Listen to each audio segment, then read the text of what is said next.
Le monde. On arrive tranquillement, je vois.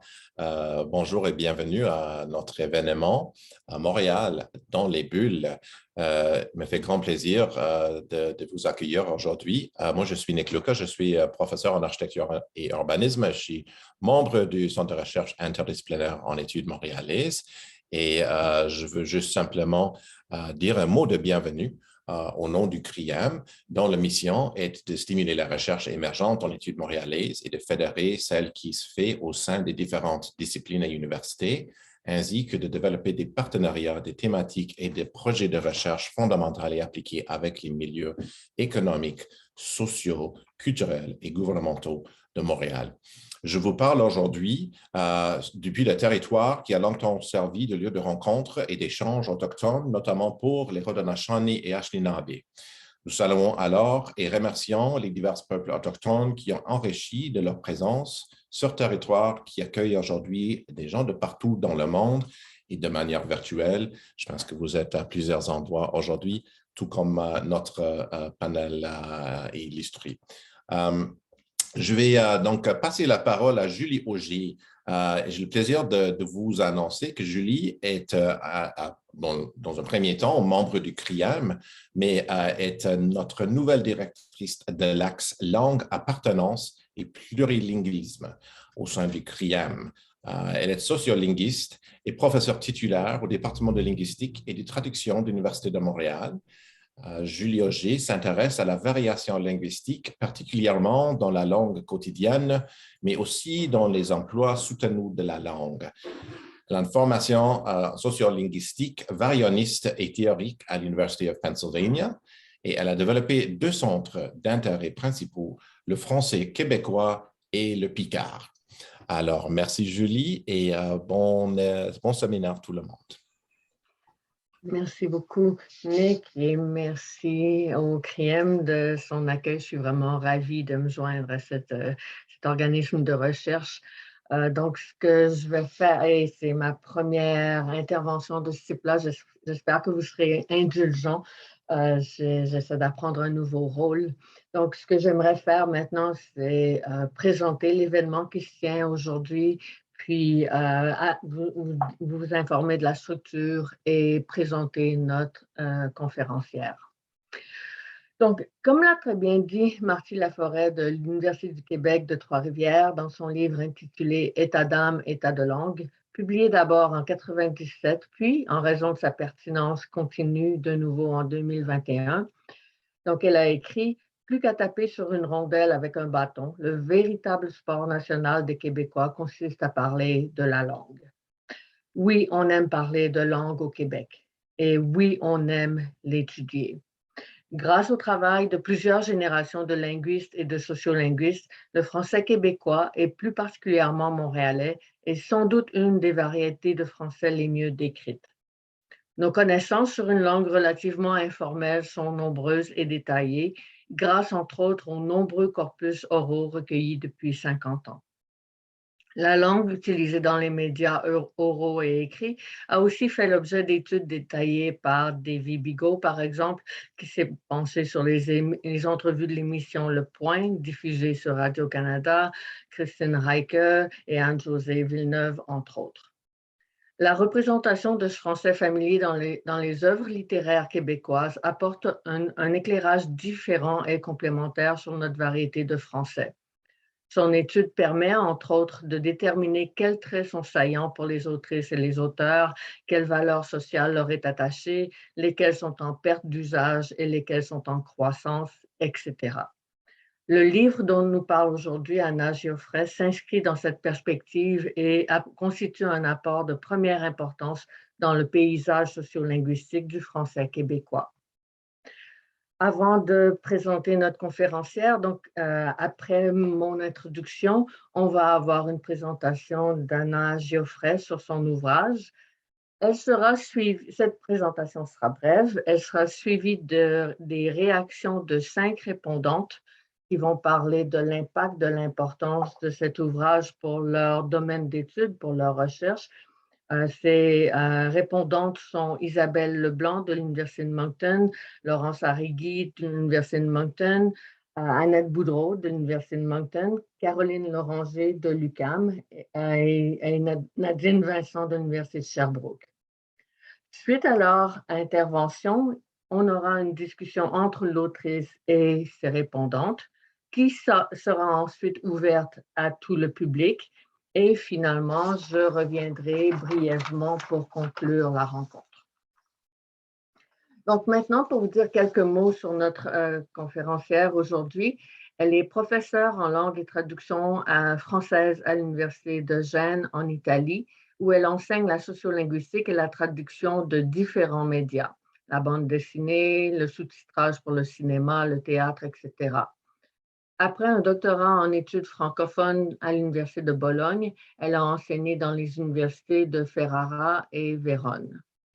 Ses premiers intérêts de recherche sont le français québécois, la bande dessinée, la sociolinguistique francophone, la terminologie, l'analyse du discours et les études mémorielles.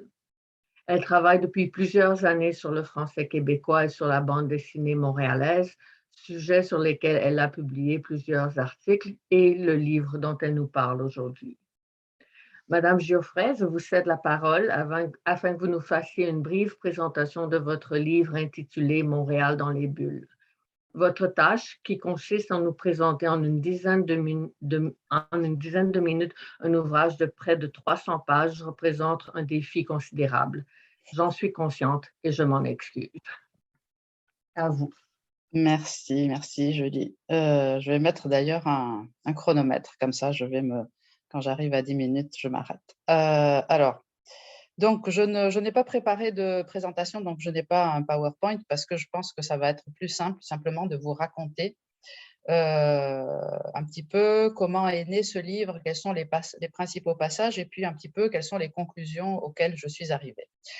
Alors, la première chose que je dois dire, c'est que j'ai travaillé sur un corpus restreint, mais que, en fait, j'espère pouvoir bientôt travailler sur un corpus beaucoup plus important, car je suis en train de collaborer avec l'Université de Sherbrooke et Wim Remissen, qui est en train de créer un grand corpus du français québécois et dans lequel il y a un sous-corpus de bande dessinée qui sera représentatif de l'évolution de la bande dessinée québécoise des origines à nos jours. Donc, il y aura un corpus qui sera numérisé et consultable avec une plateforme consacrée à cet effet. Donc, pour en venir au livre, donc, disons que j'avais déjà commencé à travailler sur la bande dessinée en fait franco-belge, et j'avais réalisé des études notamment sur l'aspect pragmatique de la langue de la bande dessinée, et surtout j'avais travaillé sur la représentation du parler corse, c'est-à-dire sur les bandes dessinées comme Astérix en Corse ou les bandes dessinées de Pétillon, l'enquête corse,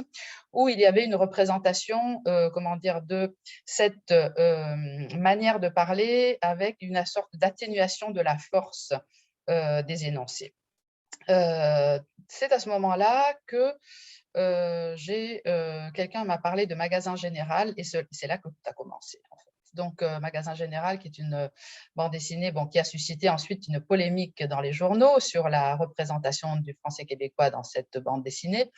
Une bande dessinée qui avait été réalisée par 2 auteurs français, mais qui avait été ensuite québécisée par Jimmy Beaulieu, qui est un auteur de bande dessinée québécois. Et j'ai trouvé que c'était intéressant, donc à la fois en regardant le fonctionnement de cette langue de la bande dessinée, des caractéristiques, disons, générales, et puis des caractéristiques de représentation des formes justement marquées, de l'oralité et d'une langue, disons, d'une représentation d'une langue orale plutôt spontanée et aussi contextualisée par les images, ce qui donnait à cette représentation des caractères assez spécifiques. Donc, comme je n'avais jamais en fait cessé de travailler sur Montréal, et je vais y revenir tout à l'heure, je me suis mise donc à lire des bandes dessinées québécoises et j'ai découvert qu'il y avait un monde fabuleux et qu'on pouvait constituer un corpus très intéressant. Donc, j'ai commencé à travailler, disons, en parallèle sur 2 volets, c'est-à-dire la représentation de la langue, mais aussi la représentation de l'espace. Parce que, entre-temps, justement, j'avais travaillé sur un sujet qui était les forums au Québec de la guérilla gardening, qui était un mouvement, disons, un mouvement social assez petit finalement, mais où il y avait, j'avais étudié les échanges entre les anglophones et les francophones. Et donc, ça m'avait amené à m'intéresser à des questions sur la représentation de l'espace. Et donc, je me suis dit, eh bien, ce que j'aimerais faire, ce serait un livre sur la représentation de Montréal dans la bande dessinée, aussi bien du point de vue de la représentation visuelle, donc de l'espace montréalais, et de la représentation de la langue du français parlé montréalais par les jeunes, puisque les auteurs n'ont jamais arrêté de me dire que finalement, leurs personnages, notamment dans des œuvres qui sont toutes des autofictions ou qui ont un aspect très autobiographique, que donc ces personnages parlent comme les auteurs qui ont réalisé les bandes dessinées. Alors, je voulais vérifier si c'était bien vrai et comment cette langue était représentée. Alors, je vais commencer par vous parler un petit peu du volet espace assez rapidement pour en venir très rapidement même à l'aspect linguistique. Alors, l'espace, disons que j'ai analysé, d'abord, il faut dire que j'ai analysé 2 corpus, disons, partiellement différents, puisque pour la représentation de l'espace, j'avais besoin d'un certain type d'œuvre et qui n'était pas exactement le même que celui dont j'avais besoin pour la représentation de la langue. Alors, dans la partie consacrée à la représentation de l'espace, j'ai essayé de tracer une espèce de, certaines catégories d'espace, certaines catégories de représentation de l'espace pour faire une sorte de typologie des bandes dessinées. Et alors, j'ai identifié essentiellement 4 types de bandes dessinées selon le rapport qu'elles ont à l'espace. Et donc, ces 4 types, ce sont les bandes dessinées qui représentent l'espace montréalais, bien sûr, parce que c'est ça qui m'intéressait, à travers des lieux symboliques. Donc, évidemment, c'est classique, hein, et ce sont évidemment la montagne, le pont Jacques-Cartier, ou le stade olympique, ou d'autres vraiment des lieux qui sont vraiment représentatifs de Montréal, de son panorama, mais aussi de son histoire. Ensuite, il y a surtout donc, dans mon corpus, donc, qui est un corpus récent, hein, toujours dans les années 2000, je dirais à partir de 2010 essentiellement, des bandes dessinées qui représentent le quartier. Alors là, il y a toute une réflexion sur le rapport à l'espace dans l'intime, disons dans la narration et dans le vécu personnel. Ce sont des bandes dessinées qui parfois aussi expriment une forme de nostalgie pour le quartier d'antan et donc tous les changements qui sont survenus dans certaines zones de Montréal, comme par exemple le centre-sud ou la Chine. Ensuite, il y a les bandes dessinées qui représentent la banlieue.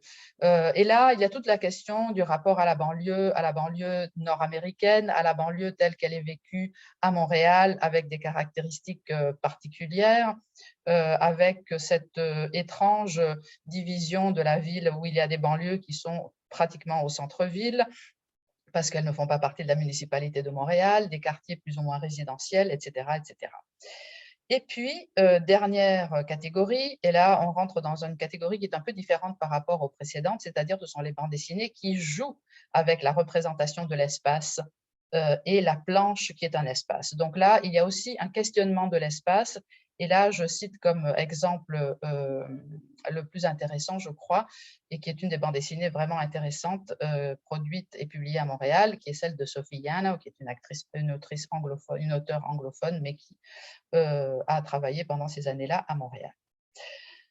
Donc voilà, pour l'espace, je pense que je vais m'arrêter là et je vais passer par contre à l'aspect linguistique parce qu'il ne me reste plus que 3, peut-être 5 minutes. Alors, pour la langue, donc j'ai commencé par une étude sur le lexique.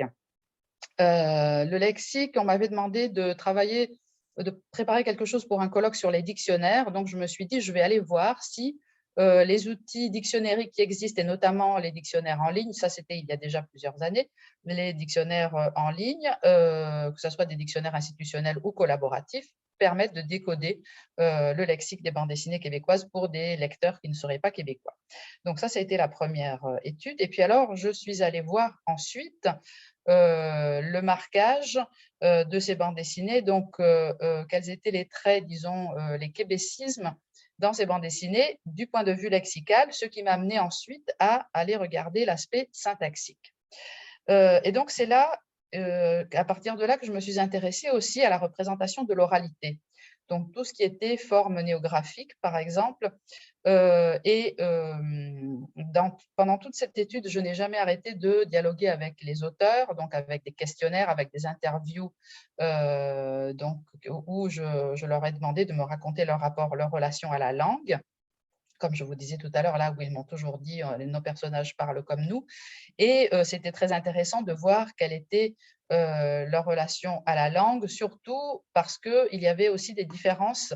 Ça, c'est un sujet que je n'ai pas tellement abordé dans le livre, si quand même un petit peu, mais de façon marginale, entre des auteurs qui étaient montréalais, des auteurs qui venaient de l'Outaouais et qui amenaient avec eux une culture beaucoup plus empreinte de culture américaine et aussi avec une compétence aussi en anglais qui était, disons, quasi native. Et les auteurs, par contre, qui venaient d'autres horizons. Parce que Montréal, bon, j'espère que je l'ai démontré dans ce livre, c'est que Montréal est vraiment devenu une capitale de la bande dessinée en Amérique du Nord et même du point de vue anglophone, bien sûr, à cause ou grâce plutôt à la maison d'édition Drone & Porcelain. Donc, tout ça pour dire que j'essaie d'explorer et j'essayais aussi de comparer donc, les résultats de mon enquête avec les études qui avaient été faites sur les corpus oraux et tous les travaux qui avaient été faits sur le français montréalais, sur le français québécois montréalais. Donc, finalement, pour en arriver à mes conclusions, car je pense qu'il est temps, oui. J'espère là aussi avoir démontré que la bande dessinée, c'est un support utile pour l'analyse de la représentation de l'oral, parce que, bon, premièrement, je dirais que c'est un oral stylisé, donc quelque part, les auteurs vont représenter la langue parlée par certains traits, donc quels sont les traits sélectionnés. Qu'est-ce qu'on peut aussi représenter dans la bande dessinée de l'oral? Alors, ça permet de faire des choses qu'on ne peut pas faire simplement dans la littérature parce qu'il y a tout un jeu sur les bulles, sur les phylactères, sur les caractères, sur la taille, la couleur, etc. etc. Et ce corpus écrit, ça constitue aussi un outil qui est beaucoup plus facile à gérer que les corpus oraux et beaucoup plus rapide à analyser. Bien sûr, ce n'est pas de l'oral, donc ça, c'est évident. Ce qui est intéressant, c'est que aussi, le marquage syntaxique ne correspond pas toujours au marquage lexical, c'est-à-dire il y a des bandes dessinées qui sont beaucoup plus marquées du point de vue lexical et qui sont les bandes dessinées qu'on vous propose quand vous n'avez pas un accent québécois. Vous rentrez dans une librairie et vous demandez une bande dessinée québécoise, on va vous proposer donc tout de suite Yves le Roi de la Cruz et Motel Galactique, qui sont très marqués du point de vue lexical, mais beaucoup moins du point de vue syntaxique.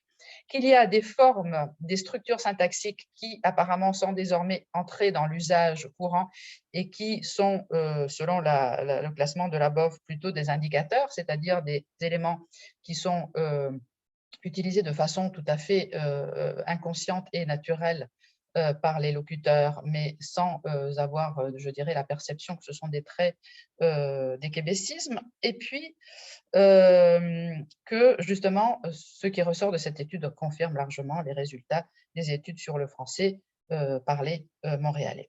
Alors, je conclus sur une petite inquiétude, c'est que, comme je l'ai écrit dans le livre, si aujourd'hui beaucoup de maisons d'édition, enfin plusieurs maisons d'édition francophones sont en train de se lancer sur le marché de la bande dessinée anglophone, ce qui voudrait dire bien sûr un marché énorme par rapport au marché québécois, puisque disons, le mouvement vers la France n'a pas vraiment réussi et n'est pas vraiment intéressant du point de vue économique, ni pour les éditeurs, ni pour les auteurs. Est-ce que, vu les compétences en anglais de beaucoup de ces auteurs, parce qu'il y en a beaucoup qui pratiquent l'anglais, qui parlent l'anglais, qui écrivent l'anglais, qui s'auto-traduisent, est-ce que ces auteurs ne vont pas un jour commencer à écrire directement en anglais et qu'est-ce qu'il va en être alors de la bande dessinée québécoise francophone? Grosse question, ça va peut-être intéresser aussi nos amis acadiennes. Mais finalement, bon, pour le mot de la fin, c'est que je pense que la bande dessinée a contribué, est en train de contribuer à créer un imaginaire montréalais, aussi bien dans le domaine de la langue que dans le domaine de la représentation de l'espace. Et donc, je pense que j'ai pour l'instant terminé. Merci. Merci beaucoup pour ce survol très rapide d'une œuvre qui est très riche. Donc, pour m'assurer que tout le monde a le temps de parler, qu'on a le temps de discuter, je vais tout de suite inviter Isabelle Leblanc à réagir à cet ouvrage. Donc, chaque intervenante a environ 5 minutes. Donc, pour Isabelle. Parfait, merci Julie et merci au CRIEM pour l'invitation à participer à cette discussion aujourd'hui. Donc, tout d'abord, je tiens à féliciter Anna pour ce que je considère être un très beau livre et une contribution importante. Donc, je dois dire que l'ouvrage m'a initié à un mot que je ne connaissais pas, soit la montréalologie.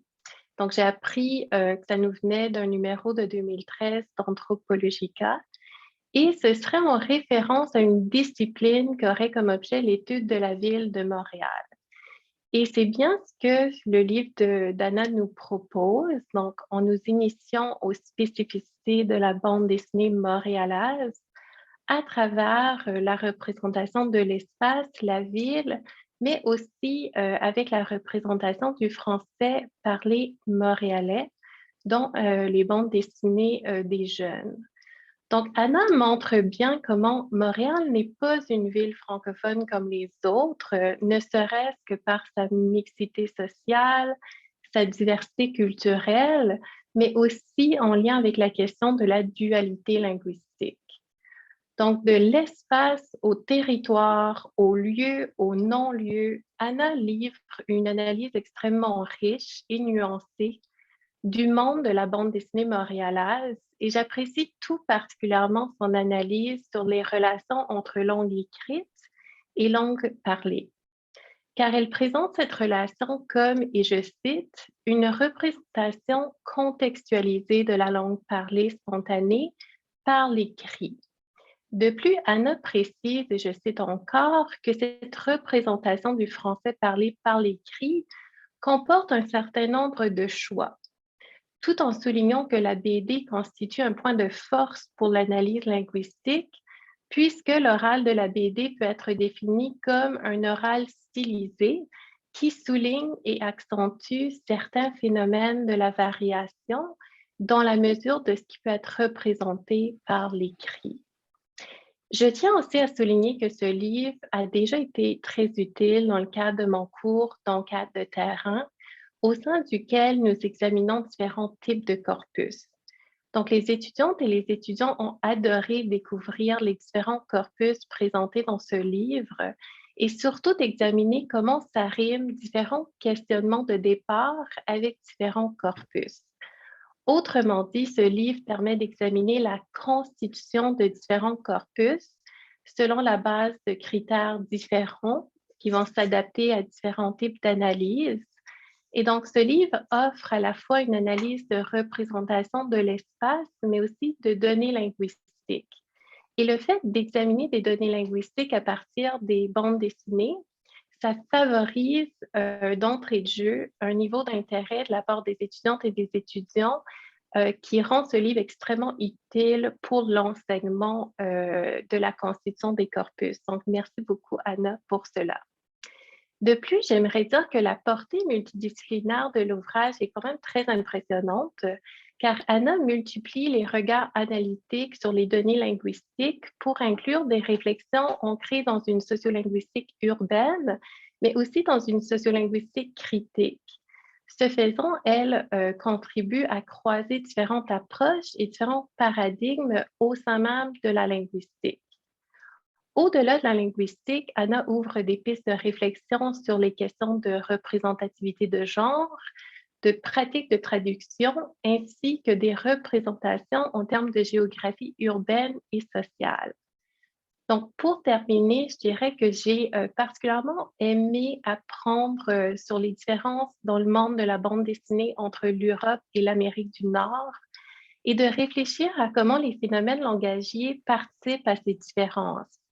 J'ai aimé voir comment la bande dessinée peut être contextualisé non seulement dans un rapport à l'écriture, de la représentation de l'oralité, mais aussi de voir l'entrecroisement avec les enjeux de traduction et d'édition. Et enfin, Anna souligne que les femmes donc, qui participent à ce monde, les autrices de BD québécoises, affirment elles-mêmes que le milieu québécois serait moins sexiste que l'Europe. Et là, je pense qu'il y a une piste très intéressante à creuser. Pour la suite, ce que j'aimerais voir, c'est justement la diversité des identités de genre, voir comment ça s'affirme davantage dans le monde de la BD montréalaise, notamment avec les pratiques langagières inclusives et non binaires. Alors, j'espère que ce sera la suite. Donc, merci beaucoup, Anna, et félicitations pour cette belle contribution. Merci beaucoup, Isabelle. C'était super intéressant et tu as vraiment bien respecté le temps, donc merci. La prochaine intervenante est Laurence Arrigui de l'Université de Moncton. Oui, excusez, j'active mon micro. Oui, je vais essayer de respecter le temps moi aussi, je pense que j'en suis capable. Merci vraiment pour cette invitation, merci à tout le monde. Pour moi, ça a été une découverte de ce beau livre donc, de notre collègue Anna Geoffrey. Puis merci à l'organisation aussi, et particulièrement à Ophélie qui a répondu à mes questions, accepté tous mes formulaires en retard, etc. Bon. Alors, pour répondre aux inquiétudes de Nadine, moi j'ai pris un peu les questions de biais, j'avoue, ça fait qu'il est possible que finalement on se recoupe très peu. Et je vais commencer en fait par un commentaire un peu personnel. Vous nous avez demandé à quoi pourrait nous servir ce livre dans notre discipline. Puis moi, je veux dire que d'abord, il m'a servi à moi comme personne. Il m'a permis en fait finalement en le lisant assez rapidement entre le moment où je l'ai reçu et aujourd'hui, de voyager. Et ce qui n'est pas évident à dire d'un ouvrage scientifique, puisque par ailleurs c'est un ouvrage scientifique. Et donc vraiment déjà pour ça, je trouve que il peut vraiment s'adresser à un public large pour cette raison-là. Aussi parce qu'il a, pour continuer avec les anecdotes personnelles, c'est ça, moi j'ai grandi en France, là, mais dans le fond du fond de la périphérie.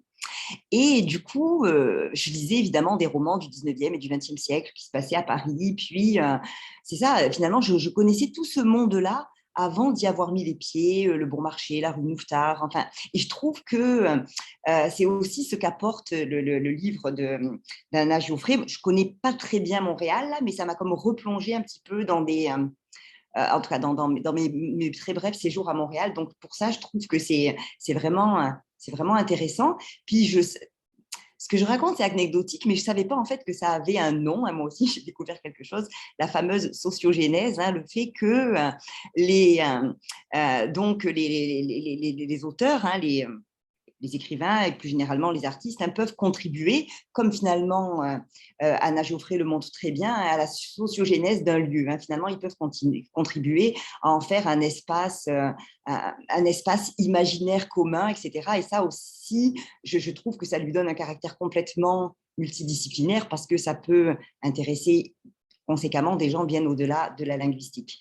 Et c'est ça.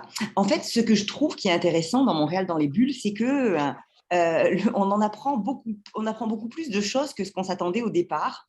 Puis en fait, on apprend beaucoup de choses aussi sans vraiment s'en rendre compte. Donc, je m'explique. Au départ, ça paraît comme simple, ça paraît carré. C'est présenté en 3 parties. Il y a une première sur les notions générales, une deuxième sur la représentation de la ville et une troisième sur la représentation du langage avec un focus sur les traits non standards. Donc, bon, déjà, c'est remarquablement construit. Puis, je trouve que ça contribue aussi à l'accessibilité de l'ouvrage.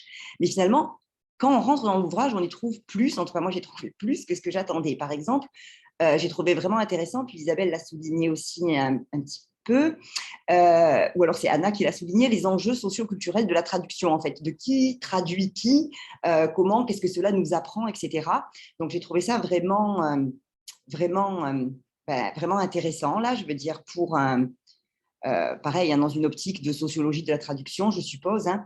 Bon, évidemment, je suppose qu'on m'attend là à parler un petit peu sur la troisième partie, sur la représentation de la langue. C'est ça, moi, je ne suis pas du tout une spécialiste du français montréalais, du français québécois, mais j'ai beaucoup aimé toute la réflexion que Anna porte justement sur oralité versus écriture, etc. Parce que j'avoue qu'a priori, je ne suis pas comme comme fan, hein, je ne suis pas convaincue de travaux de description linguistique qui se fonderaient sur des œuvres de fiction, hein. Type, je pense que je décris le français acadien en citant, en me fondant sur le texte de la Sagouine, par exemple. Bon, mais là, je trouve que vraiment toutes les préoccupations sont prises, hein, toutes les nuances sont apportées pour qu'on comprenne finalement que ce à quoi on a affaire, c'est un type d'oral scripturalisé, hein, c'est une représentation de la langue, c'est une représentation de la forme, et ça, je trouve aussi que c'est très bien réussi. Puis surtout, ce qui est aussi, ce que j'ai trouvé vraiment intéressant, c'est qu'à côté des choix formels des auteurs, il y a toujours un souci de nous expliquer qu'est-ce que ça veut dire ces choix formels, qu'est-ce qu'ils nous apprennent finalement des dynamiques sociolinguistiques qu'il y a à Montréal, hein. Il y a toujours comme cette… puisque évidemment, on a dit que c'était un choix, hein, c'est un choix, ils choisissent ce qu'ils représentent, qu'est-ce que ça nous apprend finalement. Puis… c'est ça. Qu'est-ce que j'allais dire d'autre aussi, que j'ai trouvé vraiment intéressant aussi le fait que Anna soulève que finalement ces auteurs, hein, auteurs et autrices qui se sont dégagés finalement de la volonté de percer le marché franco-belge, hein, puis pour des raisons qui sont, contrairement à ce qu'on pourrait penser, moins d'ordre linguistique ou culturel, mais plus, d'après ce que j'ai compris, logistique, hein, finalement ça les a dégagés de leur volonté de plaire. Et puis ceci dit, finalement, en quelque sorte, ça enrichit leur expressivité. C'est ça. À propos d'expressivité, il ne me reste plus de temps, c'est ça? C'est ça. OK, tu peux conclure une phrase ou deux. Mais… OK, non, c'est correct. Je vais m'arrêter là. Merci. Merci. Donc, c'est ça. Le zéro, ce n'est pas nécessairement pour dire il faut arrêter immédiatement, c'est juste pour vous aider à… C'est correct, j'ai été à un endroit de transition, ça marche parfaitement. D'accord. Merci beaucoup, Laurence. Maintenant, au tour de Annette Boudreau de l'Université de Moncton de nous présenter ses réactions, son point de vue.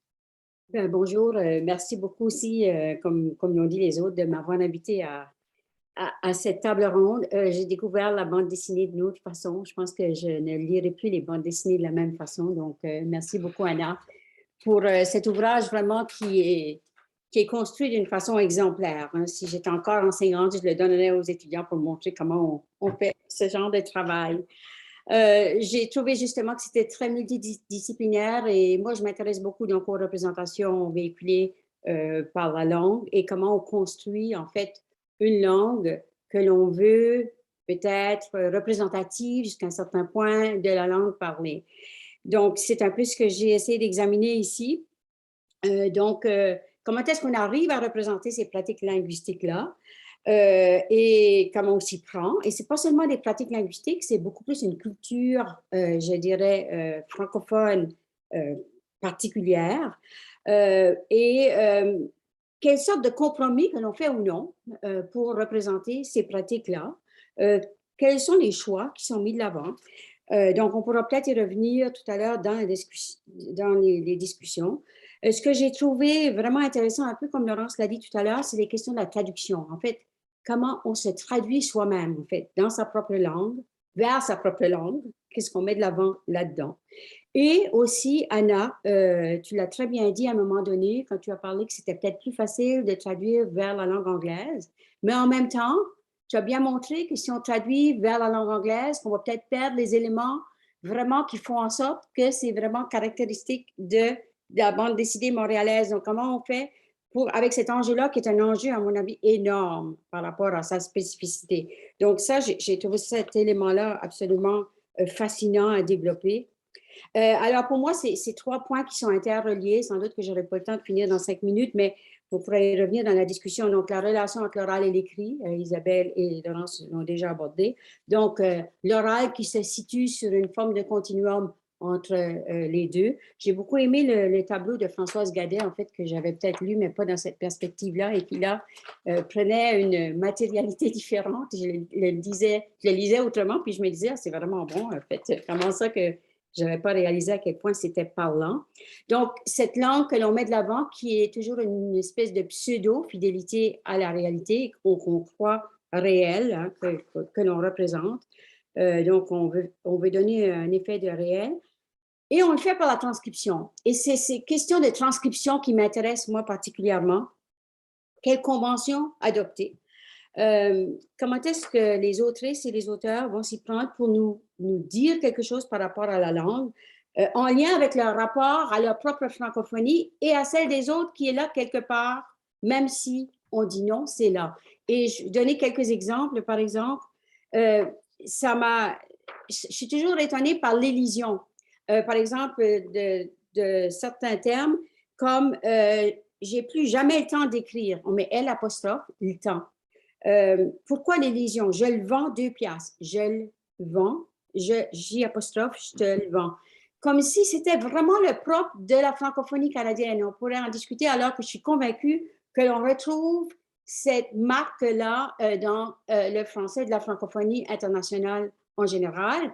Donc, ce qui montre bien que même si on dit on en a fini avec cette différence, on s'assume complètement, et je pense que oui, que ça, on pourrait y revenir aussi, que la jeune génération assume bien davantage sa manière de parler, mais qu'il y a toujours cet élément de la différence qui transparaît à partir de ces petits éléments-là, comme des choix de transcription. Peut-être que ce sont les choix des éditeurs, mais je ne pense pas. Je pense vraiment que ce sont plutôt les choix des auteurs et des autrices elles-mêmes qui pensent vraiment que c'est par là qu'ils se démarquent, parce que c'est une forme de différence, mais qu'il n'y en est pas vraiment une. Donc, ces questions de transcription-là, je les trouve vraiment intéressantes. D'autant plus que, Anne, tu cites à un moment donné aussi Martel, Reinke, Dehaye, Ménard et Aymon qui dit justement que, par exemple, l'utilisation du « i » à la place du « il », c'est un trait que l'on retrouve chez les annonceurs québécois, donc qui font partie de la langue, entre guillemets, prestigieuse, et donc encore une fois, que l'on identifie comme étant un trait de la langue populaire. Donc, il y a tout ce travail-là qui est vraiment intéressant, en tout cas à rediscuter tout à l'heure. Ensuite, j'ai trouvé aussi ce qui était vraiment intéressant, c'est l'absence de discours ou de commentaires épilinguistiques, sauf chez 2 auteurs, chez Sviane et chez... et ça, c'est vraiment intéressant parce que l'exemple donné de Sviane, c'est vraiment quand elle se retrouve en France. Donc, c'est le contact avec l'altérité qui fait en sorte que l'on a des commentaires épilinguistiques. Et l'autre, c'est toute la séquence sur les earmuffs, les cache-oreilles, que j'ai trouvé absolument génial, qui est donc en lien avec la dimension anglophone. Mais autrement, il y a très peu de commentaires épilinguistiques. Et cet élément-là, je le trouve vraiment intéressant parce que ça veut dire qu'il y a une forme d'acceptation où ce n'est pas nécessaire maintenant d'expliquer ce qu'on a fait. Et je peux faire un petit peu un parallèle avec la bande dessinée d'Acadiman en Acadie, où il n'y avait aucun commentaire épilinguistique, jusqu'à ce que ce soit les linguistes et les gens d'ailleurs qui s'accaparent de cette bande dessinée et qui disent « Mais pourquoi la langue, etc. » Il a dit lui-même « J'ai pensé à ça après. » Donc, j'ai commencé à mettre des commentaires épilinguistiques dans les bandes dessinées qui ont suivi. Donc, tout ça, c'est relié justement à la représentation. Je pense que je dois avoir... Est-ce que j'ai pris mes 5 minutes? Oui. D'accord. Donc, en fait, ces éléments-là sont reliés à la représentation que l'on veut proposer de soi. J'avais d'autres choses à dire, mais on verra plus tard. Merci beaucoup, Annette. C'est pas long, 5 minutes, puis c'est vrai qu'il y a beaucoup à dire sur le livre d'Anna. Donc, j'invite maintenant Caroline Loranger de l'UQAM à nous présenter ses réactions au livre d'Anna. Donc, bonjour et merci évidemment de l'invitation. Ça m'a fait très plaisir en tant que non spécialiste du tout de ce genre de corpus, mais très amatrice de la BD qui se fait au Québec. Donc, ça m'a permis d'aller chercher un peu, de faire un mélange entre mes intérêts de recherche qui portent sur l'oralité dans les corpus textuels et radiophoniques au Québec au 20e siècle, donc vraiment au début du 20e siècle, et une passion que j'ai pour la BD québécoise que je n'exploite pas dans mes recherches. J'ai trouvé vraiment intéressante l'idée de penser le phylactère comme le lieu de la représentation de la parole vive, ce qui vient toucher directement mes recherches. Et dans ma lorgnette, qui est une lorgnette de littéraire et non pas de linguiste, on parle beaucoup de langue oralisée en s'appuyant sur Jérôme Mézot. Et ce que vous faites, en fait, en parlant d'oral stylisé, me semblait excessivement éclairant pour le médium qui est la bande dessinée, parce que le terme de stylisé vient rendre compte du dessin, mais il me semble qu'il est aussi porteur pour des textes vraiment qui ne sont pas de bande dessinée, parce que le travail du style, de la manière dont c'est mis en mots, ça me semble vraiment très intéressant. Donc, j'ai beaucoup aimé ça. Ça a soulevé chez moi beaucoup de questionnements par rapport à mon rapport au texte qui est écrit, qui n'est pas nécessairement dessiné.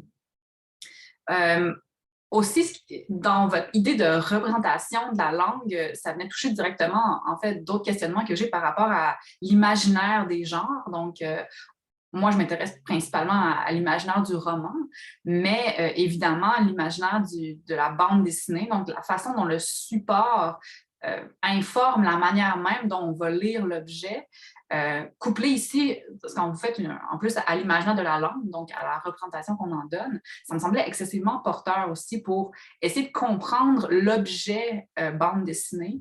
Vous le faites d'ailleurs aussi un peu quand vous parlez de l'espace de la page qui est en rapport avec l'espace de la ville.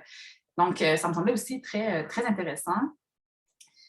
Et comme je le disais, je viens du littéraire, donc je ne viens pas de la linguistique, ce qui fait que toute la discussion sur votre méthodologie, sur la façon de constituer votre corpus, comment vous avez aussi justifié ce corpus-là, ça m'a beaucoup intéressée parce que ces outils-là de linguiste, en fait, que je ne possède pas, je crois, peuvent aider à revitaliser un petit peu aussi la manière dont on fait des études littéraires, notamment avec les enjeux d'humanité numérique. Donc, moi, personnellement, je m'intéresse à des corpus de très, très grande ampleur. Là. Je vais faire des recherches dans les bases de données pour aller vraiment explorer par exemple, la mention de romans canadiens dans les journaux et la presse. Et ça a été utile pour moi de voir un peu comment vous sélectionnez vos corpus et comment vous utilisiez cette méthodologie-là pour en parler. C'est aussi très intéressant parce que je parlais un petit peu du côté de la ville, hein, qu'on n'a pas abordé beaucoup parce qu'on est tous un peu très intéressés par les questions de la langue. Mais il m'a semblé vraiment intéressant parce que moi, mon corpus, c'est les radioromans, qui est un corpus aussi spécifiquement montréalais, à la fois par la représentation sonore des lieux qu'on traverse, mais par le son, et aussi de la langue, évidemment, qu'on parle dans cette ville. Et ça m'a semblé aussi, c'est ça, intéressant parce que vous alliez là, mais j'en demandais un petit peu plus, au sens où j'aurais aimé que la manière dont on lit les deux parties, au sens de lier, soit peut-être un petit peu plus explicite. Qu'est-ce qu'on dit, par exemple, de la manière, comment on dit l'espace? Est-ce qu'il y a une façon dont on parle de ces lieux topographiques-là qui marque quelque chose de montréalais? Donc, il me semblait que ça aurait été intéressant peut-être pour prolonger la discussion et prolonger la réflexion. Donc, je vous lance un peu ça comme une piste, là. On pourra aussi en reparler dans les questions-réponses. Mais je vous remercie pour cet ouvrage. Merci beaucoup, Caroline. Et donc, notre dernière intervenante avant d'ouvrir la discussion, c'est Nadine Vincent de l'Université de Sherbrooke. Alors, bonjour à tout le monde. Merci aussi de cette invitation et félicitations à Anna, évidemment, pour ce travail. Je dirais que je l'ai vu j'ai vu ce livre-là comme une façon pour Anna de nous convaincre qu'il y avait dans la bande dessinée matière à travail linguistique pour ce qui m'intéresse. Et c'est évidemment tout à fait convaincant.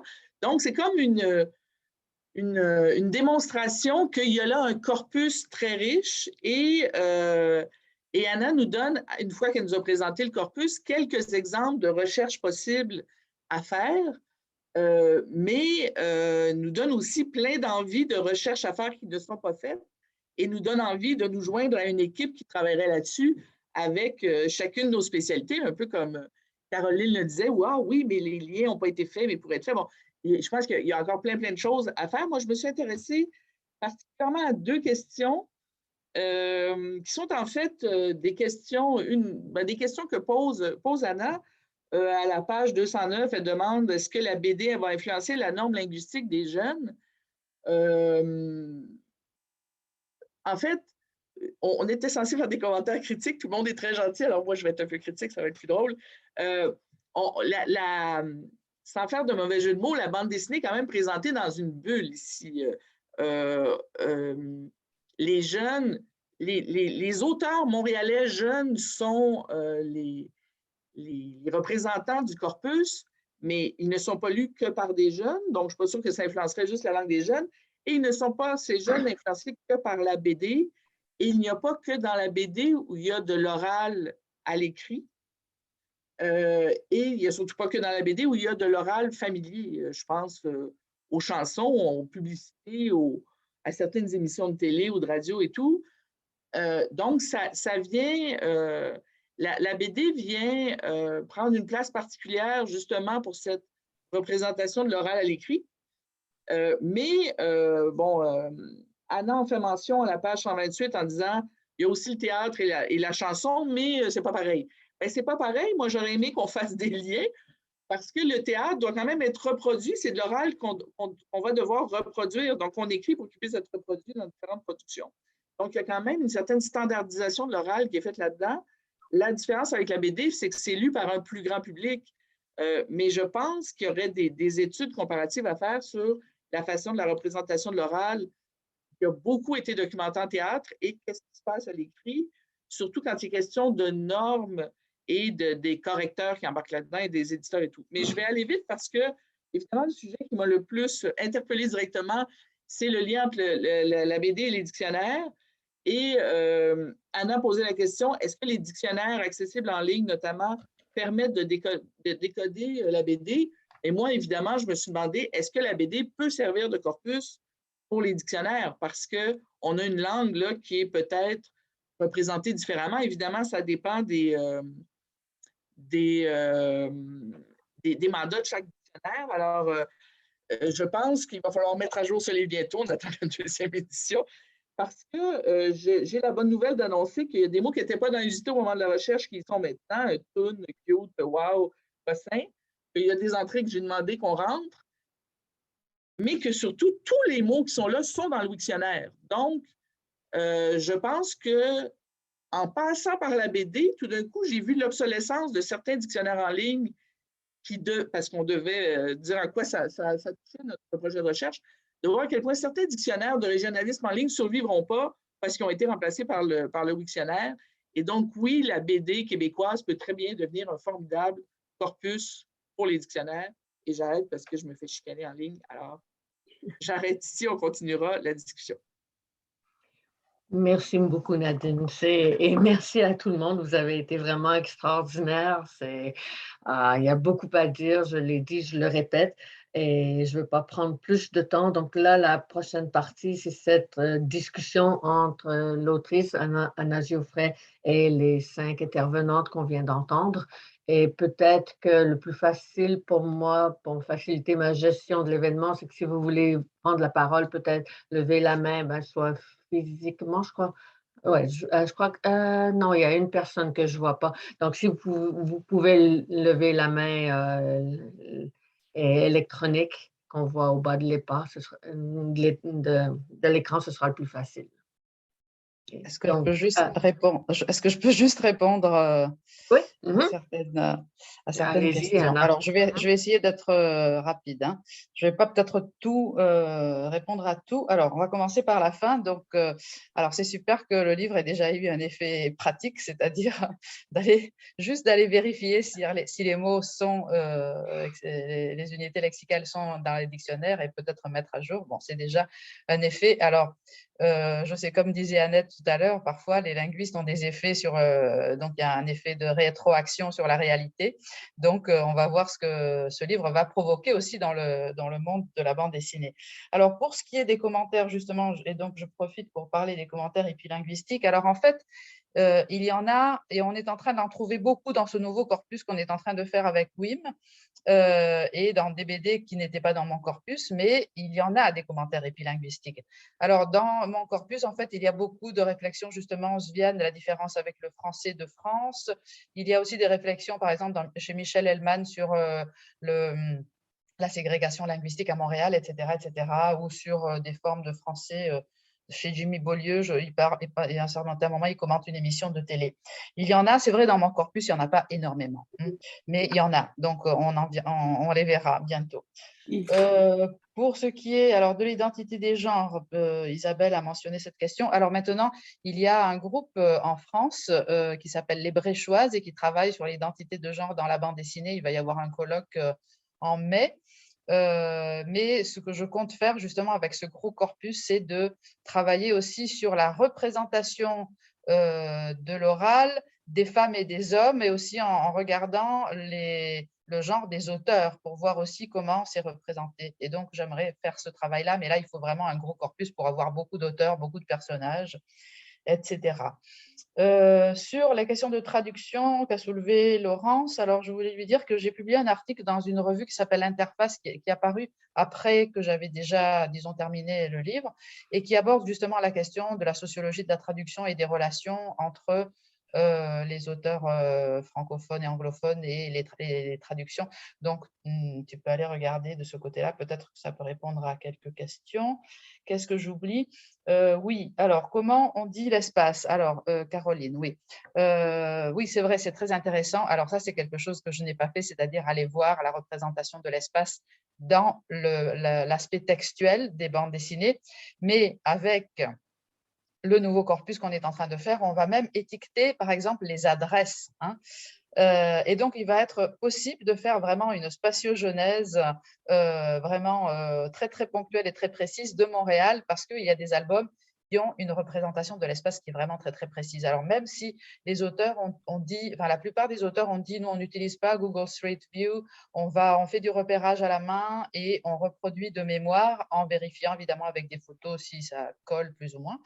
Mais ça va permettre là aussi de faire beaucoup de recherches sur justement la mise en texte de l'espace. Et donc, ça, c'est un autre chantier très intéressant.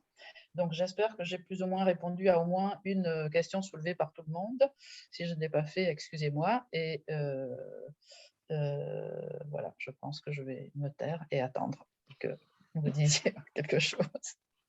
Non, merci Anna d'avoir levé Je la voulais main et juste d'avoir dire fait que ça. excusez-moi, Julie, Allez. j'ai oublié de remercier au début de mon intervention, j'ai oublié de remercier le CRIEM, l'organisation, l'animatrice et les intervenantes d'aujourd'hui. Donc, excusez-moi, mais j'étais tellement enthousiaste de participer que voilà, merci. Ça nous arrive tous, je crois. Donc, quelqu'un voudrait intervenir, poser à Nadine? Oui, je suis désolée, je ne vois pas ma petite main électronique. Alors, pour les commentaires épilinguistiques, j'ai hâte de voir plus loin dans le corpus parce que, bon, ce sont des jeunes Montréalais, on peut supposer qu'ils n'ont pas les traumatismes pour leur aider. Mais déjà, je trouve ce qu'on voyait, c'est qu'on n'était pas du tout dans l'autoflagellation. C'était les Français sont bien bizarres de dire composter un billet alors que composter, on fait ça avec la terre d'habitude. Donc, on est vraiment dans la comparaison avec une autre variété sur le même pied, pas supérieur, pas inférieur, mais différentes, voire bizarres. Donc, ça, c'est intéressant aussi comme regard sur la langue. Et donc, il va y avoir des études sociolinguistiques intéressantes à faire, je pense, à partir d'un corpus de bande dessinée, en évidemment identifiant bien les caractéristiques des auteurs. Merci beaucoup. Caroline? Oui, un peu pour rebondir là-dessus, d'où l'intérêt, par exemple, dans cet exemple-là, le composté, du rapport entre le support visuel et l'explication langagière. Là, il me semble qu'il y a là vraiment une façon de lier le support et son contenu qui est vraiment intéressante à aller creuser, là, pour rester dans la métaphore du compost. Je me demandais, c'est ça, si... parce que, comme vous me disiez, c'est ça, faire une carte là, du Montréal un peu. Ça aussi, c'est une façon de lier le contenant et le contenu. Puis, est-ce que vous avez d'autres pistes là-dessus? Puis, d'ailleurs, comment vous allez faire, en fait? Vous allez faire une création, vraiment une carte avec qui va être accessible virtuellement? Je ne sais pas, je me demande un peu comment vous allez mettre ces données-là en usage. Alors, en fait, disons que le résultat de ce travail sera un corpus qui pourra être interrogé par les chercheurs, hein. Donc, nous, en ce moment, nous sommes en train de mettre sur pied ce corpus avec des balises qui vont permettre de l'interroger, de faire des interrogations complexes. Bon, après, chaque chercheur pourra faire ce qu'il voudra avec ce corpus, mais c'est certain qu'une des choses que personnellement j'aimerais faire, c'est d'aller regarder cet élément-là, c'est-à-dire aller chercher les points de repère dans l'espace qui sont cités dans le texte et aller voir, ça peut permettre de créer justement ce qu'on fait. Alors, il y a toute une ligne, une piste de recherche qui a été tracée par essentiellement des géographes qui travaillent dernièrement beaucoup sur la bande dessinée. Donc, il y a la thèse de Julien Champigny, qui est une thèse sur la spatiogenèse dans la bande dessinée. Et dans ce courant, ils ont aussi réalisé des cartes. Par exemple, lui, il a travaillé, et puis Dardaillon et Meunier qui ont travaillé sur Paul, sur la série Paul. Et donc là, ils ont créé des cartes de déplacement, parce que c'est des personnages qui se déplacent dans l'espace, donc on peut suivre à la trace et on peut faire des itinéraires. Et puis ça pourrait, dans les humanités numériques, par exemple, ce serait intéressant de faire des cartes avec des points où on puisse consulter à chaque fois le texte ou même le dessin, parce que cette base de données, elle permettra, donc elle est organisée sur 2 niveaux, donc elle va permettre un niveau public, disons, d'avoir accès à une toute petite portion de l'œuvre, mais un niveau chercheur, donc avec la signature d'un accord de respect des droits d'auteur, d'avoir accès à des portions beaucoup plus importantes de l'œuvre, voire à l'œuvre entière. Donc, pour la bande dessinée, c'est important parce que ça permet de contextualiser, évidemment, difficile de donner simplement une bulle ou une case, hein, on a besoin d'avoir des unités plus importantes. Donc, ça, c'est certainement quelque chose. Alors, pendant que vous parliez, j'avais pensé aussi qu'il y a peut-être aussi une spécificité, par exemple, dans l'emploi d'idéophones ou, disons, de mots de la langue qui représentent des actions ou des sons, hein, c'est-à-dire à la place de faire glou, glou, glou, on va dire aval, par exemple, ça va être écrit comme un bruitage, hein. Et ça, c'est peut-être aussi une spécificité de la bande dessinée québécoise. Donc ça, c'est une autre chose que j'aimerais analyser. Je reviens peut-être à ce que disait Nadine, ou je ne sais plus, tout à l'heure. Voilà. Mais Annette a levé la main. Alors, peut-être juste si je pouvais, Annette, avant que tu me prennes la parole. Donc, pour la discussion avec le public, je ne l'ai pas mentionné, donc je vais vous demander de rédiger vos questions dans le clavardage et moi, je vais les lire. Donc, je voulais le mentionner maintenant. Si vous voulez commencer à y penser et commencer à taper, ne vous gênez pas et je donnerai la parole à tout le monde, je l'espère, après la discussion avec les intervenantes. Donc, je m'excuse, Annette, là, je te donne la parole. C'est un peu dans la suite de mon commentaire de tout à l'heure, de celui de Nadine aussi, sur les commentaires épilinguistiques. Ça m'intéresse vraiment. Et je me pose la question, à savoir s'il y a des commentaires épilinguistiques chez les auteurs qui espèrent pouvoir être lus ailleurs. Je veux dire dans le sens que ça peut être un élément qui permet d'expliquer sans le dire certaines expressions. Je veux dire, est-ce que c'est lié à une forme de marchandisation? Parce que forcément, les éditeurs et les éditrices veulent vendre, veulent faire. Et sans doute, et j'imagine que ça pose un vrai dilemme, parce que souvent, on ne veut pas le faire parce que je suis d'accord que d'après le corpus que j'avais en main, j'ai vraiment l'impression que les jeunes qui s'expriment sont dans une forme de sécurité linguistique qu'on n'avait pas vue dans ma génération, en tout cas. Et je vois le même phénomène en Acadie se produire. Et donc, c'est une forme, comment faire ce compromis qu'on ne veut pas faire, parce qu'on ne veut pas dire que finalement, s'inscrire dans ces relations de pouvoir, comme disait Nadine tout à l'heure, c'est des relations plus égalitaires. Donc, je me disais que l'examen de ces commentaires-là, en tout cas, c'est juste une piste pour plus tard de voir si ça joue, si ça a un effet de ce côté-là. Et puis, ça serait très intéressant de voir la dimension intergénérationnelle de ces commentaires épilinguistiques-là ou non. Et comment on transcrivait avant ou non. Oui, alors, pardon. Est-ce que vous m'entendez? Parce que là, Oui, j'ai un oui. message. OK. Mhm. Alors, oui. Alors, disons que les auteurs qui écrivent pour un marché qui se trouve ailleurs, notamment la France, en général, ils travaillent pour des éditeurs français et donc ils écrivent avec un français plutôt neutre. Et que les commentaires épilinguistiques que j'ai trouvés, c'est vraiment des commentaires qui s'adressent à des Québécois et non pas, ce ne sont pas des commentaires explicatifs. Cela dit, si vous prenez, alors les commentaires de ce genre-là, ils existent lorsque justement il y a une opération de, une opération économique et un peu folklorisante de la langue, comme dans Magasin Général, par exemple. Magasin Général, c'est l'exemple classique. Alors, le pauvre Jimmy Beaulieu, je pense qu'il s'est trouvé dans une situation un peu difficile parce qu'on en a parlé et il m'a dit « Ah, ça a été terrible » parce qu'après, tout le monde l'a attaqué parce que c'était pas assez bon, c'était trop folklorique, c'était pas assez années 20, c'était pas… Bon, en fait, c'est pas un linguiste, le pauvre. Mais finalement, là, on a des commentaires épilinguistiques qui sont destinés surtout, effectivement, à un public, à présenter un certain type de français québécois, donc rural, etc., à un public français. J'ajoute que, justement, hier, je parlais avec Wim, qui est en contact avec les éditions Casterman, qui lui ont dit quelque chose d'étrange, mais ça, on verra ce qu'il en est, c'est qu'ils sont en train de penser à des versions québécisées de bandes dessinées. Alors, je ne sais pas de quoi. Alors, disons que la maison d'édition, ils étaient en train de discuter de la bande dessinée sur Léonard Cohen. Je ne pense pas qu'il s'agisse de celle-là. Mais donc, on va voir. Il va peut-être y avoir des éditions québécoises de bande dessinée française, mais je ne sais pas trop de quoi il s'agit. Alors, affaire à suivre, mais je pense que ça va être intéressant de voir ce que c'est. Voilà. Merci beaucoup. Laurence? Oui, c'est ça. Au niveau de tes choix méthodologiques, là, on a parlé d'à quel point tu t'étais montrée inclusive, etc. Et je trouve que notamment le fait que tu aies choisi, que tu n'aies pas retenu de critères ethniques finalement pour décider qui comptait comme locuteur montréalais, en fait, le fait que tu aies pris Sophie Yanov, des gens comme ça, bravo, vraiment, à mon avis, c'est quasiment inédit dans des études qui porteraient sur la langue de quelconque variété, là, d'inclure aussi les gens qui ne sont pas comme natifs, là, tu vois, je veux dire.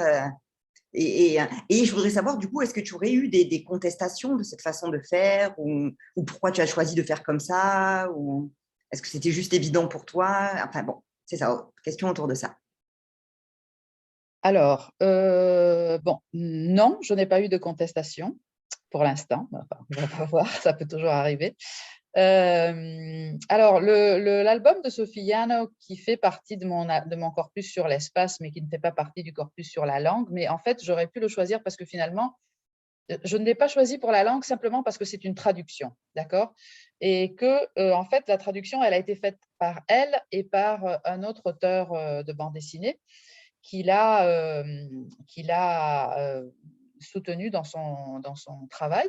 Mais en fait, j'ai choisi cette bande dessinée parce que Sophie Yano, à ce moment-là, quand elle a écrit cette bande dessinée, c'était une auteure montréalaise puisque elle était à Montréal, elle a vécu à Montréal pendant un certain temps. Elle a publié une bande dessinée qui est très montréalaise parce que elle parle de l'espace de Montréal. Je pense que c'est vraiment une bande dessinée extrêmement intelligente et extrêmement représentative, surtout parce qu'elle compare l'espace montréalais avec d'autres espaces, donc l'espace états-unien, l'espace parisien aussi.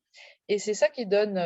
elle a un regard qui n'est pas effectivement un regard montréalais, mais j'ai décidé de choisir pour le corpus espace, parce que pour la langue, c'était un peu délicat. Je n'ai jamais choisi de traduction, par exemple. Donc, c'est toujours des œuvres qui sont écrites en français en version originale.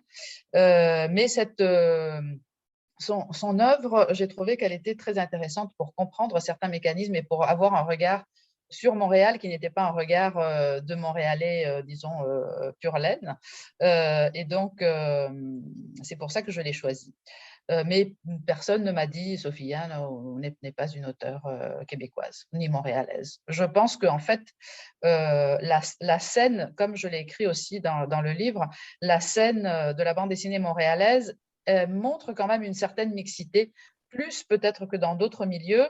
Je pense que c'est lié aussi aux enjeux économiques qui ne sont pas aussi importants, et que la maison d'édition Drawn & Quarterly, elle a joué un grand rôle là-dedans parce que c'est quand même la principale maison d'édition de bande dessinée à Montréal et aussi une maison d'édition anglophone, mais qui traduit des auteurs francophones québécois et qui partage avec les maisons d'édition francophones la traductrice et qui accueille le lancement chez eux de bande dessinée francophone, hein, enfin de la traduction anglaise de bande dessinée francophone.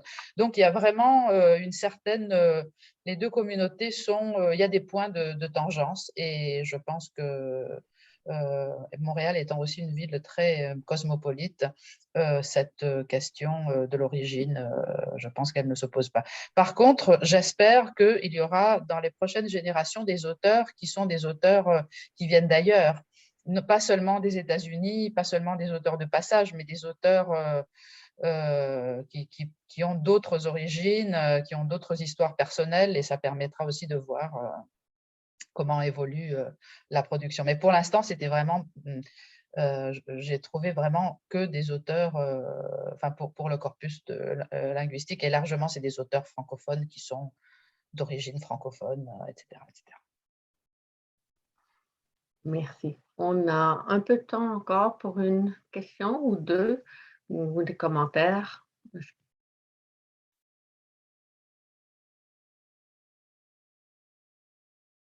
Non?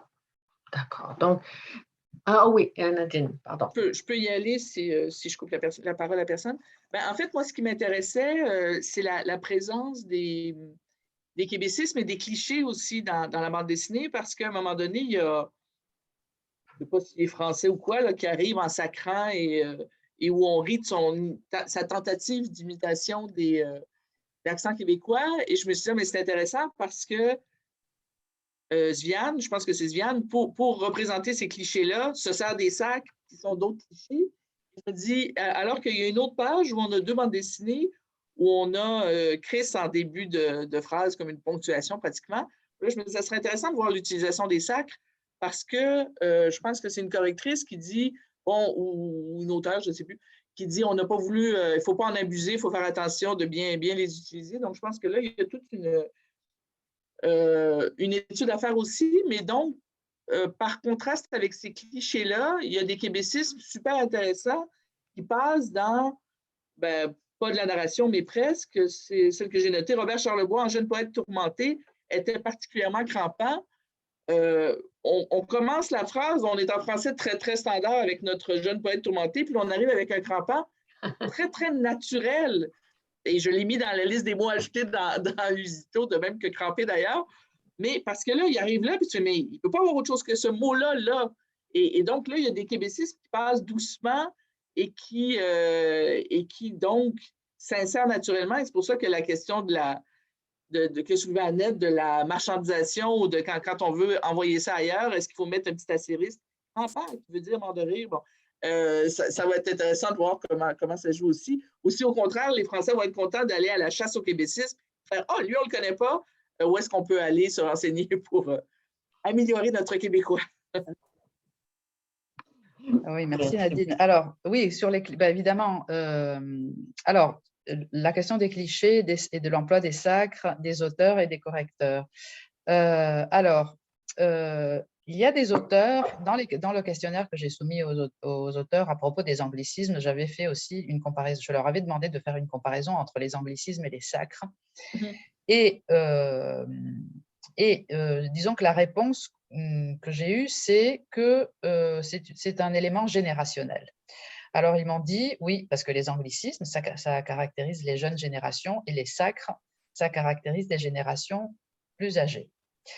Alors, par contre, l'emploi qu'ils en font, ça peut être un emploi justement donc un emploi stéréotypique qui va caractériser certains personnages. Par exemple, chez Michel Hellman, c'est très évident, les travailleurs des vidanges.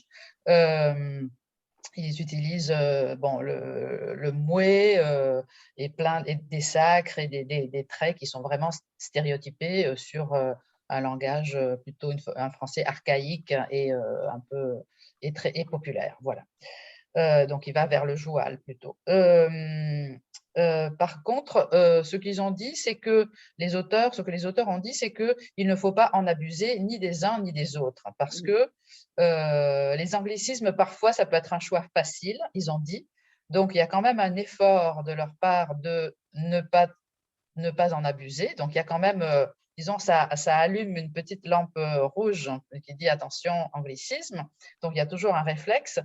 Mais en fait, il y a des moments où il faut les utiliser parce que ça fait partie de cette langue-là et si on les enlève, ça la dénature complètement, ça la rend complètement irréaliste. Ça m'a fait penser quand tu parlais aussi à la question de l'élision. En fait, il y a donc ce réflexe, attention anglicisme, c'est aussi le réflexe, bon, on va mettre ici une apostrophe pour bien montrer que je sais qu'il y a une voyelle, mais je ne vais pas l'écrire. Et ça, alors parfois, c'est difficile de savoir si ce sont les auteurs ou si ce sont les correcteurs qui ont imposé, parce que dans mes questionnaires avec les correcteurs, alors les correcteurs ont dit, bon, c'est toujours l'auteur qui a le dernier mot, mais finalement, je sais bien que dans un cas, on a obligé l'auteur à modifier son fait que en fa que. Alors là, c'est aussi une question de standardisation, c'est-à-dire que même ces formes néographiques, elles sont en voie de standardisation. Et ça me ramène aussi à ce que disait Nadine tout à l'heure dans sa question, parce que j'avais oublié, sur la question de la réception de la bande dessinée par rapport au théâtre et à la musique. Oui, c'est vrai que c'est un peu la même chose, mais c'est le canal de réception qui change. C'est-à-dire que c'est vrai que le texte de théâtre, on peut le lire, mais est-ce que la plupart des gens, et je parle des jeunes parce que les jeunes, c'est aussi l'avenir de la langue, donc finalement, c'est quelque chose qui va se propager dans une génération, peut-être pas que, mais peut-être aussi principalement. Et quand je parle de jeunes, j'arrive même jusqu'à 40 ans, hein, je ne parle pas des très très jeunes, voire à 50 même. Donc, le canal de réception est différent parce que c'est le fait de voir cette langue écrite. Alors, c'est clair qu'on peut la voir aussi dans certaines littératures, bien sûr, ce qui va contribuer aussi. Mais la différence avec la musique et le théâtre, c'est que le théâtre et la musique, normalement, on va les recevoir à l'oral et non pas. C'est ce que je voulais dire, en fait, que ça va aider pour la standardisation de l'oral à l'écrit, mais qu'effectivement, on ne les reçoit pas de la même façon. Mais en même temps, la chanson, je pense, a beaucoup plus de chances d'influencer la langue orale familière ou la publicité, comme je disais, ou la télé, parce que là, ils l'entendent. Alors que de le lire dans une bande dessinée, je ne sais pas s'ils vont se mettre à faire la lecture à voix haute pour s'influencer les uns les autres, pour savoir comment parler familièrement québécois, là, peut-être. Ouais. Oui, non, c'est ce que je voulais dire, c'était de passer dans le standard, c'est ça justement. Ouais. Donc, voilà. Donc, je vois le temps qui file et normalement, on devrait passer à la discussion avec le public, les questions. J'en vois aucune et je vois votre main, Caroline, mais je voudrais vraiment donner la chance au public d'intervenir. Et s'il n'y a personne, peut-être qu'on pourra revenir à Caroline brièvement avant de conclure. Normalement, on devrait conclure dans 2 minutes, mais je ne sais pas si Stéphane, les organisateurs vont me dire qu'il faut vraiment conclure à 13h15 ou si on peut avoir on peut dépasser sans problème. En fait, si vous pouvez rester en ligne quelques minutes de plus, si vous devez quitter, il n'y a pas de souci. Mais si jamais on veut étirer un petit peu la discussion, il n'y a pas de souci. OK, parfait. On me dit qu'on peut aller jusqu'à 13h30 au besoin. OK. Donc, je réitère mon appel aux commentaires, questions de la part du public. Et moi, je vois toujours rien. Donc, peut-être que, Caroline, vous pouvez prendre la parole, puis si quelqu'un se dégêne à ce moment-là, après, je pourrais leur donner la parole. C'est une petite question, en fait, parce que là, je réfléchissais au fait qu'on dit, bon, les anciennes générations vont utiliser davantage les sacres, la nouvelle génération plutôt les anglicismes, et la correction de fait que en fac. Puis je me posais une question si on pouvait envisager ou si les auteurs et autrices avaient pensé à ça, à ce que les personnages aient des idiolectes, donc et qu'il y en a un qui peut dire « fa que » et l'autre qui peut dire « fait que » ou quelque chose comme ça. Est-ce que c'est quelque chose qui est envisageable ou les correcteurs vont aplanir ça par défaut? Alors, oui, question intéressante. En fait, les correcteurs ont tendance à uniformiser tout ça. Parce que même, il y a des auteurs qui m'ont parlé de l'exemple de Tanquet et Tanquet, parce qu'ils avaient plutôt tendance à écrire, alors je pense que c'est Tanquet, c'est ce qu'on dit en Outaouais apparemment, et les correcteurs sont passés dessus et ils ont changé en Tanquet. Parce que ce sont justement, ce que je disais, c'est qu'il y a une standardisation même de formes qui ne sont pas dans les dictionnaires. Dans les dictionnaires les formes néographiques, certainement, sont peu répertoriées, sauf dans certains dictionnaires collaboratifs peut-être, et encore certaines formes, évidemment, les sacres, etc., on les retrouve. Donc, il y a une tendance à une uniformisation. Alors, je pense que je n'ai jamais trouvé d'exemple d'idiolecte de ce type-là. Il est certain qu'il y a des idiolectes chez les personnages, parce qu'on voit bien la différence entre les personnages que j'ai choisis pour le corpus, qui sont des personnages, disons, plutôt jeunes.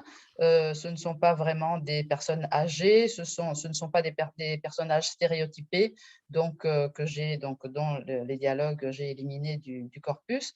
Mais il y a évidemment des idiolectes qui émergent de façon assez nette. Mais je n'ai pas trouvé ce phénomène-là dans les formes néographiques, par contre, qui ont tendance à être standardisées par les auteurs, peut-être, ou par les correcteurs, je ne sais pas, mais ça, ce serait intéressant d'aller voir. Et avec un plus gros corpus, on pourrait voir, même s'il y a une évolution, par exemple, dans la standardisation de ces formes-là. Sur le FAQE, par exemple, voir si… Parce que moi, j'ai eu des auteurs qui m'ont dit, mais moi, je dis vraiment FAQE, je ne dis pas FAQE, donc je ne voulais pas du tout écrire FAQE. Si je peux répondre à ça ou mentionner que une différence entre FEC et FAC, ce serait intéressant de la conserver parce que je ne me souviens pas si l'étude est déjà publiée ou si elle est sous presse, mais Mireille Tremblay, Hélène Blondeau et Raymond Moujon, je crois, ont fait une étude. Et à Montréal, entre autres, la prononciation FEC semble être en train de devenir plus fréquente et d'être plus fréquente chez les personnes de classe moyenne. Donc, cette forme qui était très familière au départ, il y a une des variantes phonologiques qui semble être en train de prendre une valeur sociolinguistique précise.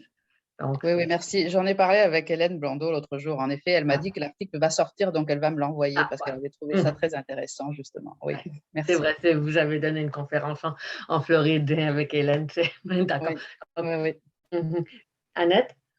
C'est justement dans la suite de cette conversation-là, par rapport à une forme d'exotisation de la langue, que je pose vraiment juste des questions avec FEC ou FAC, FEC, ou d'autres expressions que j'ai vues dans les bandes dessinées. Je me suis posé la question tout le long, est-ce que c'est voulu? Parce que là, je ne peux pas vous donner les auteurs exacts, mais peut-être que mes collègues peuvent m'aider, mais il y avait une conférence à Moncton où il y a quelqu'un qui avait fait une communication dans un colloque il y a peut-être 7-8 ans, juste après les carrés rouges, c'est ça, les carrés rouges. Et il y a quelqu'un qui avait un peu répertorié le français parlé par les étudiantes et les étudiants qui étaient interrogés, par exemple, sur les événements, et qui avait montré à quel point il y avait une forme de standardisation qui était en train de s'installer chez les Québécoises et les Québécois, dans le sens de plutôt que le FEC avait tendance à disparaître dans cette population-là en général. Donc, ma question, c'est qu'est-ce qu'on veut représenter? C'est toujours ça, qu'est-ce qu'on veut représenter dans les bandes dessinées? Et dans ce sens-là, c'est ce que je vais dire en mettant de l'avant certaines expressions. Est-ce que c'est pas aussi un phénomène peut-être inconscient, mais d'une forme d'exotisation et qui plaît un petit peu, je ne sais pas, hein. C'est juste en vous entendant parler, j'ai pensé à cette recherche-là qu'on avait fait à Moncton et c'était vraiment impressionnant parce qu'il montrait un petit peu avec un gros corpus comment finalement alors et tout ça était un peu rentré dans les mœurs. Alors, je ne sais pas. C'est juste sur le choix. C'est toujours cette question-là, qu'est-ce qu'on met de l'avant? Est-ce que c'est un choix conscient ou non? Alors, merci Annette. Bon, alors, disons que c'est une question assez complexe. Mais d'abord, alors, je ne pense pas que ça soit des choix toujours conscients de la part des auteurs. En même temps, quand on est en train d'écrire un texte, que ce soit une bande dessinée, bon, il faut dire que par rapport au texte seulement écrit, hein, dans la bande dessinée, je pense que les auteurs partagent leur attention entre l'image et le texte. Donc, si vous voulez déjà, le texte, ça représente 50%, parfois moins, hein, de l'œuvre de l'auteur. OK ? Par contre, évidemment, un auteur de théâtre ou un auteur, enfin, quelqu'un qui écrit de la littérature ou simplement du texte, il va se concentrer à 100% sur son texte. Donc, il y a cet effet-là. Donc, parfois, on peut voir aussi, il y a des bandes dessinées où le texte est excellent, c'est-à-dire même il y a un travail, je pense à Alexandre Fontaine-Rousseau ou à Samuel Quentin, par exemple, et d'autres où on voit très bien que le texte, ce n'est pas quelque chose sur lequel il travaille beaucoup par rapport à l'image. Il y a évidemment un effet, alors il y a un effet générationnel et un effet aussi communauté des auteurs, parce qu'il faut penser aussi que ces gens-là, les auteurs se trouvent sur une scène, donc ils passent beaucoup de temps ensemble, parfois ils partagent des lieux de travail, donc il y a aussi disons, leur manière de parler au-delà de sa représentation, enfin en amont de la représentation, il y a quand même disons, appartient à une certaine communauté avec des spécificités de langage, etc. Alors après, pour la question de l'exotisation, alors ce n'est pas du tout mon impression. Mon impression, c'est plutôt un effet de connivence. C'est-à-dire que c'est vraiment quelque chose d'identitaire et on va vraiment chercher, je pense que s'il y a un travail conscient, c'est le travail c'est un peu le travail qu'ils font sur l'espace, en fait. C'est-à-dire, comme sur l'espace, ils ne travaillent pas à partir justement de Google Street View et très peu à partir de représentations, disons, artificielles. Sur la langue aussi, ils vont essayer de représenter, comment dire, ce qu'ils retiennent, hein, de leur pratique langagière et des pratiques de leur communauté langagière, hein.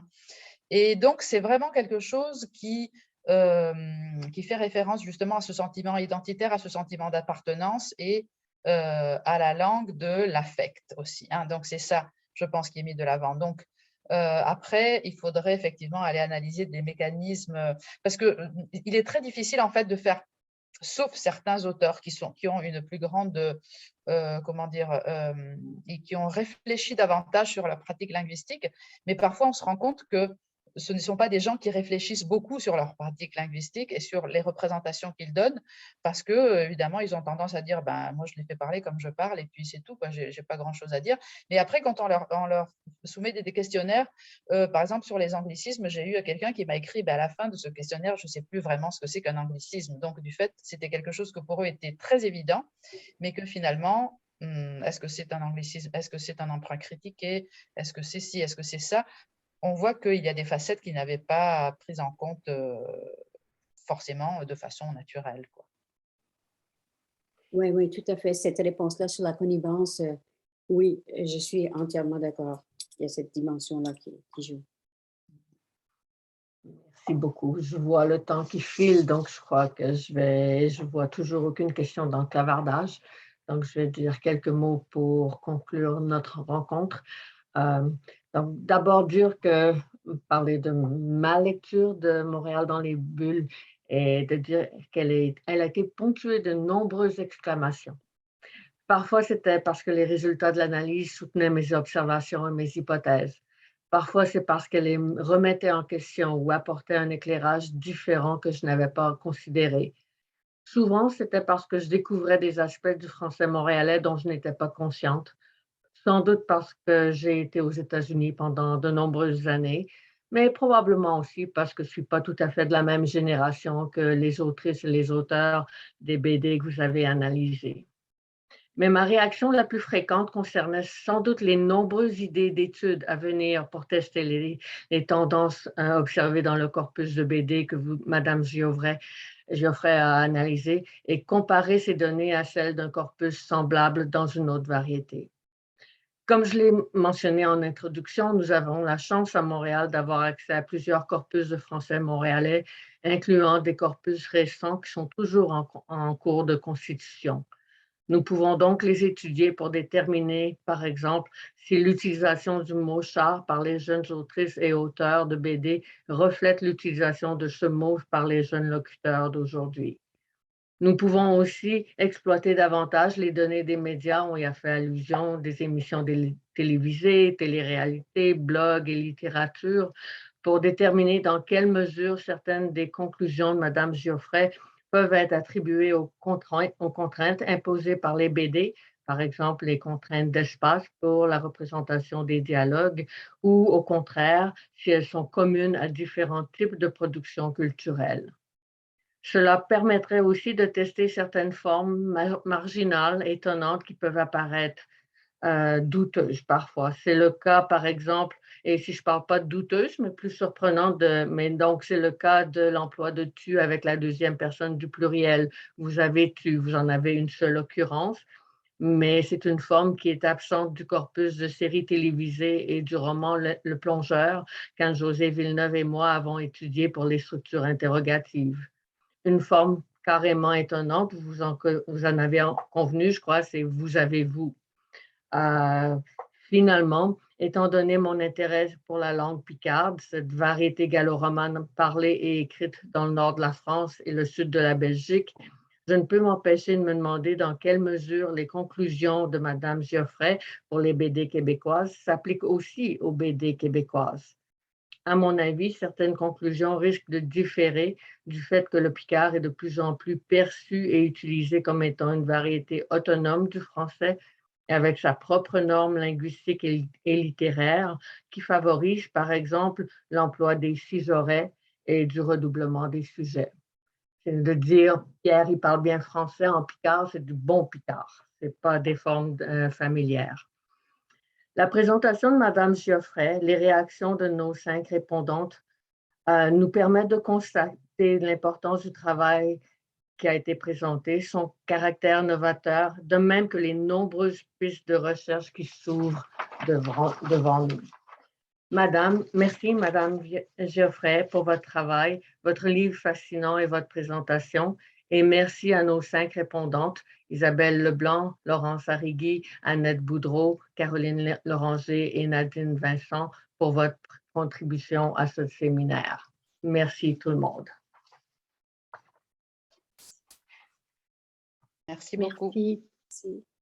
Merci à tout le monde. Merci. Et j'en profite pour vous dire qu'on est en train d'organiser une exposition de bande dessinée Jeune Montréal et que cette exposition, elle sera à Montréal lors du Festival de la bande dessinée et ça va être sur la représentation de l'espace. Donc, et toi, voilà. seras-tu à Montréal?